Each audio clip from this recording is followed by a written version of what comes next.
बिस्मिल्लाहिर्रहमानिर्रहीम। अस्सलाम वालेकुम वरहमतुल्लाहि वबरकातुहू। दोस्तों, ये एक 5 किलोवाट का सर्किट है सोलर इन्वर्टर का। तो ये मैंने ख़ुद डिज़ाइन किया है। इसका फुल डायग्राम और पीसीबी लेआउट हर चीज़ मेरे पास है। तो वो भी आपके साथ शेयर करूँगा। और जिन लोगों ने काम सीखना है या इससे पार्ट वग़ैरह निकालना है तो वो भी आपको बताऊँगा।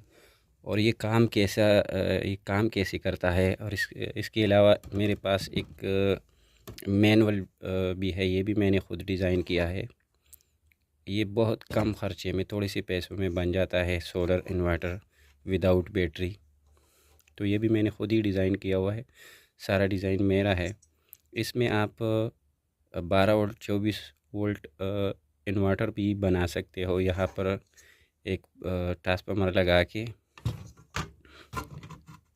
यहाँ पे एक ट्रांसफार्मर लग जाता है और यहाँ पे मॉसफेट इस साइड में और इस साइड में मॉसफेट लगा के तो आप 12 वोल्ट और 24 वोल्ट 48 वोल्ट का पावरफुल इन्वर्टर भी बना सकते हो। वो 1 किलोवाट, 3 किलोवाट, 5 किलोवाट तक आप इसमें बना सकते हो। मैंने बनाया हुआ है, वो भी मैं आपको दिखा दूँगा। ये देखिए, मैंने ख़ुद डिज़ाइन की हुई है ये पीसीबी। ये देखिए, ये मैंने ख़ुद डिज़ाइन किया हुआ। इसमें बात यह है कि ये मैनुअल है, इसमें डिस्प्ले वग़ैरह नहीं होता। आप कोई आम सा मीटर लगा के तो इसको डिस्प्ले के लिए इस्तेमाल कर सकते हो, आम मीटर। और इसमें ख़ुद प्रोग्रामिंग नहीं है। आप अगर अपने लिए अपने घर के लिए या अपने एक्सपेरिमेंट के लिए बनाते हो तो ये इस चीज़ बना ले। मैं इसका डायग्राम दे दूँगा आपको। इसमें SG3525 की आईसी का इस्तेमाल हुआ है। अगर आप सिर्फ सोलर इन्वर्टर बनाते हो तो इस तरह एक आईसी लगा के और 4 ईपीटी या आईजीबीटी जो भी चीज़ आप लगाओगे, ईपीटी भी चलती है क्योंकि ये मॉडिफाइड साइन वेव है। तो ईपीटी भी लगा सकते हो, आईजीबीटी भी लगा सकते हो, छोटी भी लगा सकते हो, बड़ी भी लगा सकते हो। बहुत थोड़े से पैसों में ये बन जाता है। और इसमें आईसी लगी हुई है SG3525। ये इसकी नंबर भी मैं आपको दिखा दूँगा, लेकिन ये है SG3525। इसमें एक बात मुझे जो लगी वो ये है कि इसकी फ्रीक्वेंसी सही तरीके से नहीं बन रही। जब आप इसमें पंखे और वॉशिंग मशीन वगैरह चलाते हो तो उसमें से आवाज़ें आती है। ये चिप दरअसल ये लो फ्रीक्वेंसी के लिए नहीं बना हुआ, ये हाई फ्रीक्वेंसी के लिए बना हुआ है। तो जब हम इससे 50 हर्ट्ज़ के लिए हम इसको इस्तेमाल करते हैं तो इसमें फ्रीक्वेंसी एक जगह नहीं रुकती। अगर हम इसको फिक्स वोल्ट देते हैं, किसी चीज़ का फिक्स वोल्ट 220 या 230 वोल्ट फिक्स दे देते हैं डीसी वोल्ट, और आगे हम कन्वर्ट करते हैं एसी के लिए, तो फिर ये चल जाता है 50 हर्ट्ज़ में, बेहतरीन काम करता है। लेकिन जैसे कि हम सोलर पैनल लगाते हैं, उसके वोल्ट 300, 250, 450 या इस तरह के होते हैं, तो फिर इसमें ये फीडबैक, ये देखिए मैंने लगाई हुई है फीडबैक भी, इसका बेहतरीन वर्क करता है फीडबैक। ये ऑटो कपलर लगा हुआ है PC 817। यहाँ से इसकी वोल्टेज अप डाउन हो सकते हैं, 450 वोल्ट तक ये कंट्रोल करता है। आउटपुट में आपको 200, 220, 230 जितने भी आपको चाहिए वो दे देता है। तो थोड़ा सा मैं इसके काम के बारे में बता दूं कि ये काम कैसे करता है, फिर उसके के बारे में पूरा डिटेल भी बता दूंगा। वो फेवर साइन वेव है, प्रोग्रामिंग आईसी लगी हुई है, प्रोग्राम भी मेरे पास है, वो भी मैं अगर आपको चाहिए तो मैं दे दूंगा। और सर्किट डायग्राम भी मेरे पास है बना हुआ, पीसीबी लेआउट भी है, हर चीज़ मेरे पास है इसका। तो अगर आपको चाहिए तो वो भी मैं दे दूंगा। अगर आप बनी बनाई पीसीबी अगर ख़ाली आपको चाहिए इस तरह की तो वो भी मैं दे दूंगा। इस तरह की पीसीबी चाहिए तो वो भी मैं दे दूंगा। और इसके अलावा अगर आप ख़ुद बना सकते हो या बनाना चाहते हो तो उसके लिए भी मैं सर्किट डायग्राम PDF में दे दूंगा आपको, और पीसीबी का डिज़ाइन भी दे दूंगा। लेकिन इसकी पहले मैंने ये बनवाई थी, तो आपको भी पहले इसके बारे में बता दूंगा। ये मैंने आईसी लगाई हुई है SG3525। इसकी सर्किट डायग्राम है ये इसके आइसोलेटर पिन है, यहाँ से तक आई हुई है ये मॉसफेट के लिए, लेकिन मैंने ये इसके लिए इस्तेमाल किया हुआ है। दोस्तों, हर इन्वर्टर में कन्वर्ट सिस्टम होता है, चाहे वो 12 वोल्ट का हो या 24 वोल्ट का हो या डायरेक्ट सोलर के वोल्ट कन्वर्ट करता हो। तो उसमें ये चार IGBT या 8 IGBT या 4 EPT या 8 EPT का सिस्टम कन्वर्ट ज़रूर होता है। यहाँ पे आते हैं सोलर पैनल के डायरेक्ट DC वोल्टेज 300, 400, 450 तक, क्योंकि इसकी पुल पावर 600 वोल्टेज होता है, तो हम इसको 400, 450 वोल्ट तक आसानी से दे सकते हैं। और इसके लिए ये ड्राइवर की ज़रूरत लाजमी होता है, ये ऑक्टो कपलर और या ट्रांजिस्टर वगैरह, तो ये ड्राइवर की ज़रूरत ये लाजमी है इसमें, क्योंकि ये ड्राइवर के बग़ैर ये नहीं चलती। इसको हमने ड्राइव करनी होती है, तो ये इसका है ड्राइवर। और ये ड्राइवर के लिए आइसोलेटर वोल्ट की ज़रूरत होती है, तो उसके लिए हमें कोई ना कोई चिप SG3525 TL 494 या फिर CD 1047 जो भी चिप हो, उसका होना लाजमी होता है। इस ड्राइवर का सर्किट डायग्राम मेरे पास अलग भी है। अगर आप ये SG3525 यूज़ नहीं करते, कोई और IC यूज़ करते हो या फिर आर्डिनो यूज़ करते हो प्योर साइन वेव के लिए, तो वो भी आप कर सकते हो। मेरे पास सिर्फ इस ड्राइवर का और APT का भी डायग्राम मौजूद है, वो भी मैं आपको दे दूँगा। और इसके अलावा अगर आपको फुल डायग्राम चाहिए तो वो भी मिल जाएगा। ये ख़ास तौर पे स्टूडेंट्स के लिए बहुत बेहतरीन है, क्योंकि इसमें फुल इन्वर्टर भी बन जाता है और सोलर इन्वर्टर भी बन जाता है। अगर सिर्फ ये 4 EPT लगा के, तो ड्राइवर वगैरह आइसोलेटर IC लगा के, तो अगर आप इसको करोगे ऑन करोगे, तो ये सिर्फ सोलर इन्वर्टर बन जाएगा। और अगर ट्रांसफार्मर और यहाँ पे मॉसफेट वगैरह एक IC यहाँ पे लगाओगे, एक SG3525, दोनों SG3525 है, ये इसका प्रोटेक्शन सर्किट है। ये यहाँ पे इसकी प्रोटेक्शन कंट्रोल हो जाता है, बैटरी लो, बैटरी फुल, और ये सारी चीज़ें यहाँ पे कंट्रोल हो जाती है। इस कन्वर्ट का काम होता है 300-350 वोल्ट को कन्वर्ट करके आउटपुट 220 वोल्ट देना। तो अगर हम डायरेक्ट सोलर की वोल्टेज यहाँ पे दे देते हैं, तो फिर इस ट्रांसफार्मर की ज़रूरत नहीं पड़ती, मॉड्यूल की ज़रूरत नहीं पड़ती। अगर हम 12-24 वोल्ट देते हैं, तो फिर यहाँ पे हम मॉसफेट लगा के, तो यहाँ पे ट्रांसफार्मर लगा के, तो 12 वोल्ट और या 24 वोल्ट कन्वर्ट होके यहाँ पे 350 वोल्ट बन जाते हैं, और फिर इसको मिल जाते हैं। तो बात तो वही आ गई, एक ही बात हो गई। ये तो हो गया, इसके बारे में अब आप लोगों को डिटेल से बता देता हूँ। तो दोस्तों, इसका भी वही डायग्राम तकरीबन एक जैसा है, लेकिन इसमें मसला ये इसमें फ़ायदा ये है कि इसमें IC लगी हुई है प्रोग्रामिंग, और प्रोग्राम भी आप ख़ुद भी कर, दूसरे का किसी और का सॉफ्टवेयर भी आप इस्तेमाल कर सकते हो, अपना सॉफ्टवेयर भी बना सकते हो। हमारे पास अपना सॉफ्टवेयर है हमारे नाम का, और फाइल हर चीज़ हमने ख़रीदी हुई है इसके लिए। तो वो हम खाली IC लेके तो इसमें इंस्टॉल करते हैं।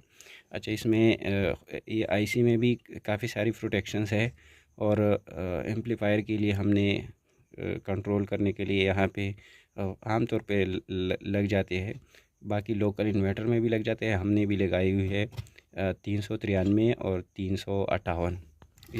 इसमें यहाँ पे सिर्फ आप IGBT यूज़ कर सकते हैं, अच्छी क्वालिटी का या फिर लो क्वालिटी का, लेकिन आप इस्तेमाल करेंगे सिर्फ IGBT।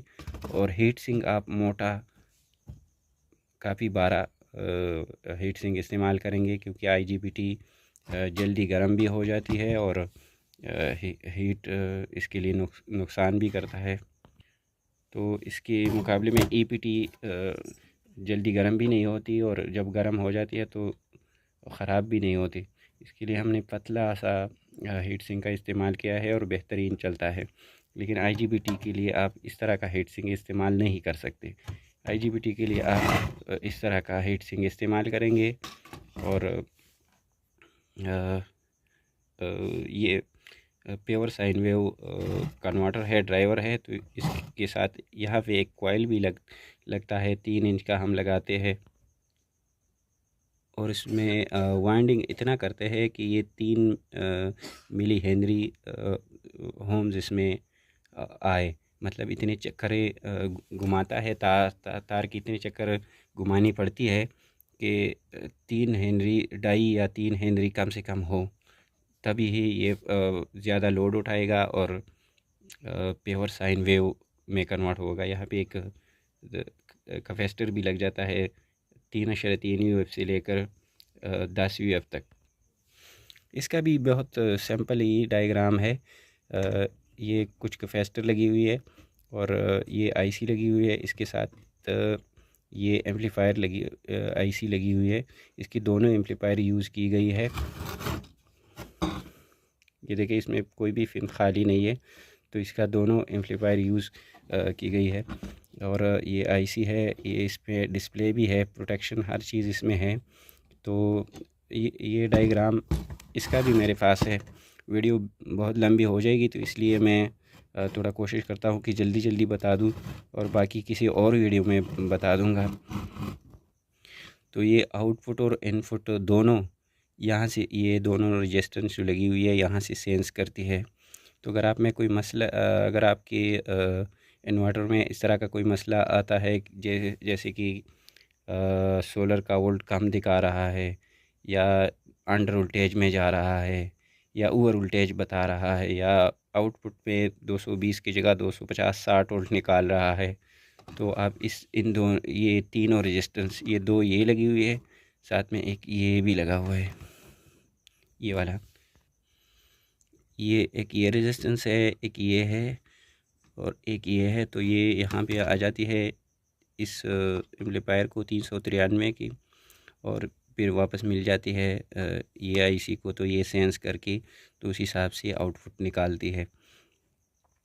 और इसमें से ये आईसी में से ये आखिरी वाली 2 पिन छोड़ के तो बाकी 4 पिन ये इसकी PWM है, इसको मिल जाती है। ये ऑक्टो कपलर है, 350 भी लग जाती है TLP, और मैंने 250 का इस्तेमाल किया है, लेकिन बेहतरीन है अच्छी तरह। अगर आपका डायग्राम ठीक है, अगर आपका सर्किट डायग्राम ठीक है और आपकी कंपोनेंट्स अच्छी क्वालिटी का है, तो TLP 250 बेहतरीन चलती है। लोड वाट या एम्पेयर दिखाने के लिए स्क्रीन में ये एक छोटा सा ट्रांसफार्मर लगा हुआ है। इसका ये वाला शंट एक तार में सीरीज में लगा हुआ है। तो ये जब इस सर्किट में लोड आता है तो इसमें थोड़ा सा करंट पैदा हो जाता है। तो ये इसमें जब करंट पैदा हो जाता है तो यहाँ पे पतली वायर से कुछ टर्नें दी हुई है, तो यहाँ पे ये थोड़ा सा वोल्ट पैदा करके AC वोल्ट तो इस डायोड को दे देता है। डायोड कन्वर्ट करके DC में तो ये आगे भेजता है। यहाँ रेजिस्टेंस भी लगी हुई है, यहाँ भी लगी हुई है, और यहाँ पे आके ये आईसी सेंस करती है, तो हमें डिस्प्ले के ऊपर शो करता है। वो भी मैं आपको दिखा दूँगा किसी और वीडियो में सारी चीज़ें।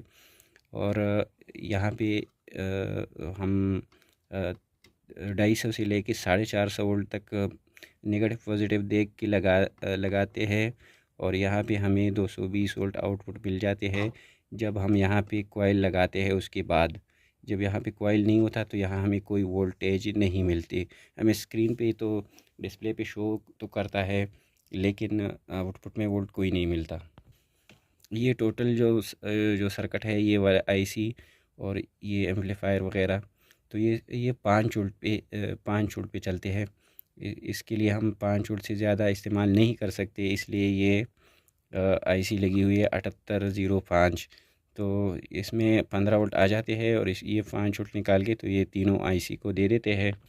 और एक ये 12 वोल्ट का लाइन यहाँ भी आता है। तो ये चीज़ें इसकी 8 नंबर पिन पे 15 वोल्ट ड्रैग आते हैं। और ये सेंटर वाले दो, ये दोनों ये आउटपुट देते हैं 5 वोल्ट ड्राइव के लिए। आईजीबीटी के ड्राइव के लिए 5 वोल्ट देते हैं। ये सेंटर वाला, ये लो साइड के है दोनों। और ये वाला टीएलफी और ये वाला ये हाई साइड के लिए है। तो ये जितने वोल्ट यहाँ पे आएंगे सप्लाई की, वो भी वो डायरेक्टली आउटपुट में आपको मिल जाते हैं उतने ही वोल्ट, ना कम ना ज़्यादा। अगर या कम है या ज़्यादा है तो आपके ड्राइवर में मसला है। प्रोटेक्शन के लिए इसमें सिर्फ एक ही चीज़ है, लेकिन बहुत ज़बरदस्त काम करता है। ये एक फिन लगी हुई है। ये आम इन्वर्टर में भी होती है और हमारे इन्वर्टर में भी है। तो यहाँ पे हम एक सेंसर एनटीसी लगा के, तो यहाँ पे हीट सिंक के साथ टच करते हैं। फुल इन्वर्टर की वीडियो भी मैं अपलोड कर दूँगा, तो उसमें आप अच्छी तरह देख लोगे। उसका लोड वगैरह भी चेक कर लेंगे आपके सामने, और प्रोटेक्शन भी। तो ये जब हम लगा देते हैं तो इसका ये फ़ैन वाला जो कनेक्टर है, इसमें कोई भी वोल्ट नहीं आता। जब यहाँ थोड़ा सा हीट हो जाता है, ये आईजीबीटी थोड़ी सी हीट हो जाती है तो फ़ैन स्टार्ट हो जाती है। जब ज़्यादा हीट हो जाती है ये हीट सिंक, तो फ़ैन तो चलते रहते हैं, लेकिन डिस्प्ले के ऊपर आ जाता है पुअर टेम्परेचर, और इन्वर्टर आउटपुट देना बंद कर देता है। और जब एकदम ज़्यादा लोड पड़ता है या कोई शॉर्ट सर्किट आ जाता है, तो ये इस रीजन के थ्रू जो वोल्ट सेंस होता है वो डाउन हो जाते हैं। और उस सूरत में ये आईसी आपको बताते हैं कि आपकी वायरिंग में शॉर्ट सर्किट है, तो डिस्प्ले पे शॉर्ट सर्किट शो हो जाते हैं। और ये उस सूरत में भी इन्वर्टर आउटपुट देना बंद कर देता है।